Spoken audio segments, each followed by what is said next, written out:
Holding space is about showing up authentically and creating safety in the moments that matter most.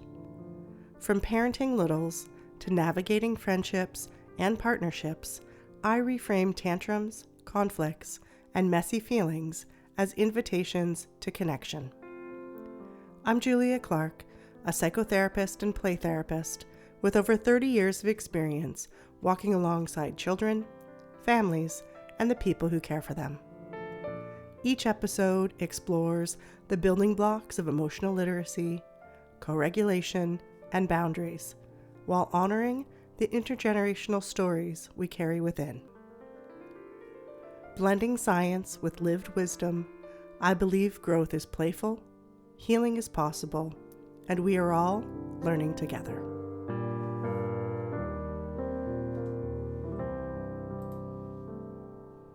Hi, I'm Julia, and together we're holding space. Today we're exploring something that's often overlooked, but it's at the heart of how children communicate in therapy: symbolic play. Symbolic play is when a child uses one thing to stand in for something else. A block becomes a phone, a doll becomes a mom, a lion becomes anger.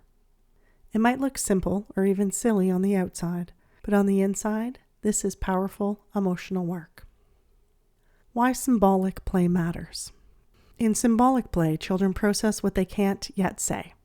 They use metaphor, story, and role play to explore feelings, relationships, trauma, and power dynamics in a way that feels safe to their nervous system. Why safe? Because they're not saying, this is me and this is what happened. They're saying, let me show you through this dragon and this castle and this fight. And when we meet them in that world without rushing them into our own, healing can happen. The neuroscience of symbolic play. Here's the brain science behind it. When children experience something overwhelming, those experiences often live in the body as implicit memory, meaning it isn't stored as a clear narrative, but as sensations, emotions, and images. Symbolic play gives children a way to externalize those inner states. By placing feelings into figures, objects, or roles, their nervous system can process at a safe distance. It's similar to how adults use metaphor. We may say, I feel like I'm carrying the weight of the world, or I'm stuck in a storm. We don't mean it literally, but the metaphor helps us communicate the truth of our experience. Children do the same, but through dragons, castles, babies, and superheroes. Let's say a child walks into the playroom and starts building a zoo. They put a small figure, maybe a tiny child, into the lion's cage.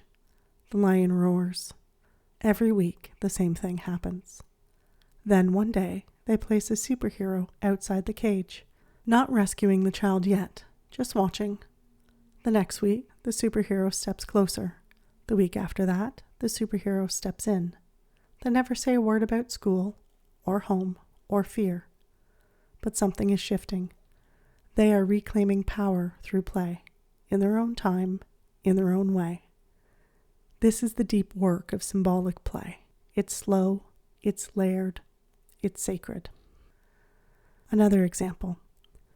Imagine a child picks up a dragon and points it at every figure in the room. The dragon breathes fire, destroying everything.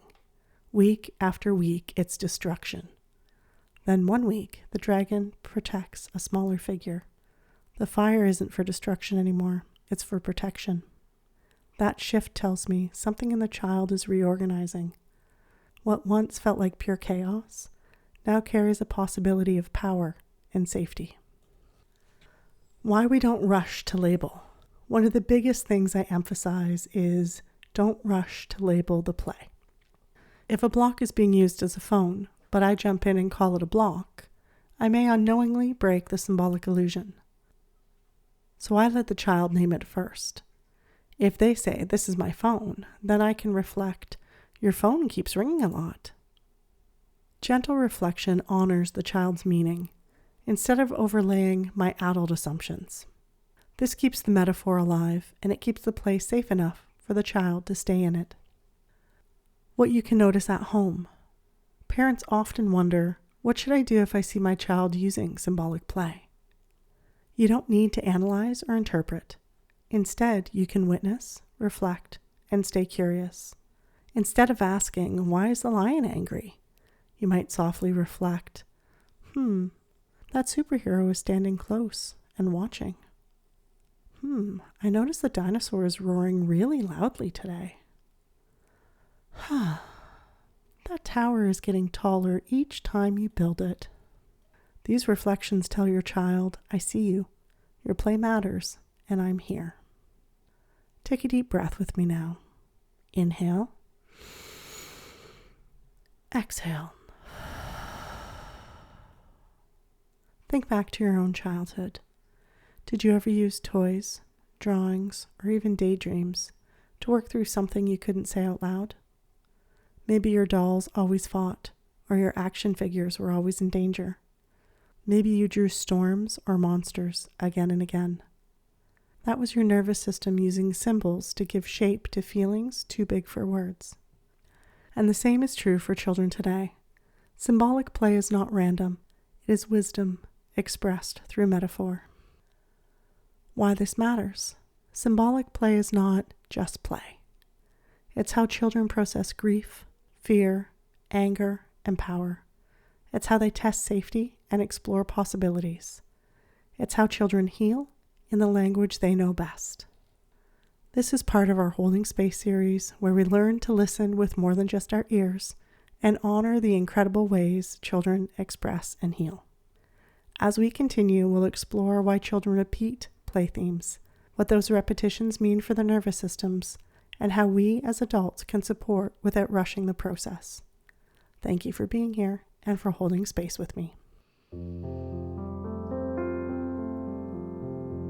If the content of this podcast really resonated with you and you'd like to go even deeper, I'd love to invite you to step into this work more fully. Beyond the podcast, there are many ways that we can connect. Individual therapy for your child, parent coaching or support for yourself, and deeper I Am sessions that explore intergenerational patterns. Additionally, I also offer webinar workshops and weekend retreats for parents, classes, intensive trainings and supervision for therapists, and large group presentations for educators or school presentations. Each are designed to help us hold space for the next generation of children in safe, attuned, and meaningful ways.